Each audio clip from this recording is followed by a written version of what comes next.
phone options and paying remote staff located outside the USA, or in this case, we're going to talk about Latin America. Hey, I'm Kevin Downey. Welcome to another edition of the Kevin M. Downey Show. Today's topic, we're going to talk about, we're actually going to screen share and look at a document that we share with our clients as we do a lot of international remote sales and business development rep recruiting, right? Reps in Latin America primarily. We focus on 48 countries.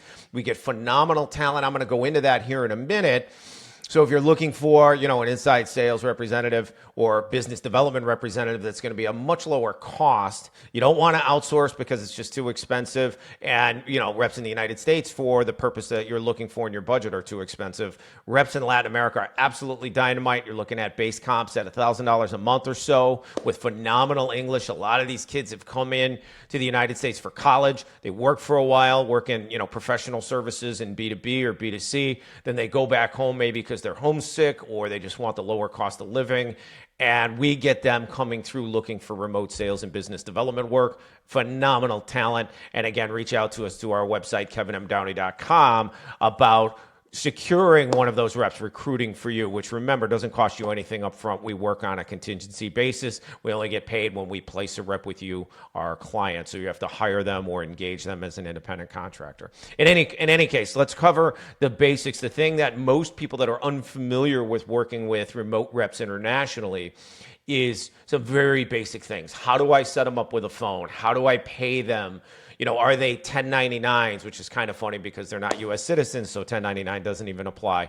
But that's the way that people think about it. So let's go through some of this. And again, we have this dedicated document for our clients and prospects. If you want to get a copy of this, let me know, where we go through the different options, the ones we recommend, and then, of course, paying, tracking, staff, employer of record services. And again, I'm going to walk through all that here in this video. So voice over IP phone options. This is the easiest thing in a sense because there's really a couple that we highly recommend. One's called Quo, which used to be called Open Phone. Great product. We utilize this internally in our agency. There is no, long distance cost or international fees or anything like that. You're looking at $25 to $30 a month for a single number, unlimited calling into the United States from an IP address in, say, Latin America. Another one that's a little bit bigger, a little bit more established, I would say, is Ring Central. That's a very common one. There are others out there. Those are just the two that we know absolutely you can have international people utilizing a U.S. number to call into the United States, again, from an outside IP address, an IP address that's located internationally. So they have no problem with the reps calling from, say, Nicaragua into the United States with a U.S. number on, say, Quo. Used to be called Open Phone. Okay, so those are the two we would recommend there. Again, you're looking at under $30 a month per number.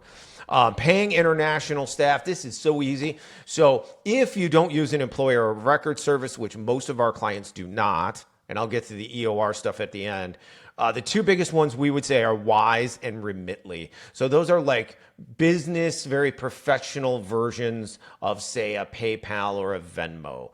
If you have a rep that happened to work in the United States and has a Venmo account still, and they can get money moving it, let's say they still have their US bank account or something like that, then you can use a PayPal, you can use a Venmo. You might even be able to use your bank and just wire them if they still have the bank account in the United States. That said, the most common things that we see utilized are Wise and Remitly. Another one out there that came aboard recently is called Revolut.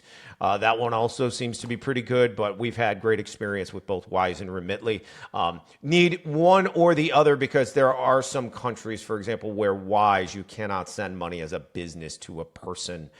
So we then have to default to Remitly, for example. And in this case, like Nicaragua as an example, that would be the case. In any case, both great programs, both are great services, have never had any problems with anything there. It's very fast and easy to use. It takes, once you set up the rep and their banking information, it takes no more than 15 seconds to pay them on a weekly basis. Okay? Another question that we hear sometimes is tracking a rep's work. Now, when we're talking about sales and business development reps, if you're using a Quo or a Ring Central, you can see their call volume, every single call. You can record every call. I mean, everything is there. And not to mention if you have them on a CRM and you could look at that and you can look at their notes. And to me, it's very obvious whether or not they're working because they're going to be asking questions, especially in the early stages. They're generating leads, they're making calls, they're making sales, right? Like it's not that difficult to tell that they're actually doing their job really well. We have had great success with reps in Latin America. Matter of fact, one of our first clients recruiting Latin America from 5 years ago, 6 years ago, maybe it is now. Their original hire they made through us in Latin America is still with their company, in fact, leading that team. So the loyalty and the longevity of reps in Latin America is really, really good. But if you need to track a rep's work other than looking at their phone log and all that stuff and recording calls, you have things like Hubstaff, Insightful, Track, Clockify for different types of positions or different activities that you want to watch or track. You're probably familiar with those if you have, a lot of companies have that stuff for remote staff in the United States. It's no different when working with someone internationally. Okay. And then finally, employer of record services. What does this mean? What is this? So think of this as outsourcing without the outsourcing firm managing the person for you. So in other words, an employer of record, we recommend Atlas. We've had great luck with them. For our clients that want to use an EOR, usually it's bigger companies that we deal with when recruiting Latin America, that they have international staff and they have to do everything kind of by the book, if you will. So they will use an employer of record service to employ that staff member, and then they pay the salary through the employer of record service. There is obviously a fee for that. Can increase the costs a fair amount depending on the country, but some companies they absolutely have to do it because of the way they're set up and legal department, HR department, whatever. So if you need to use an employer of record service, we recommend Atlas. But if you already know that you're going to, you probably already have one, but it is the one that we recommend.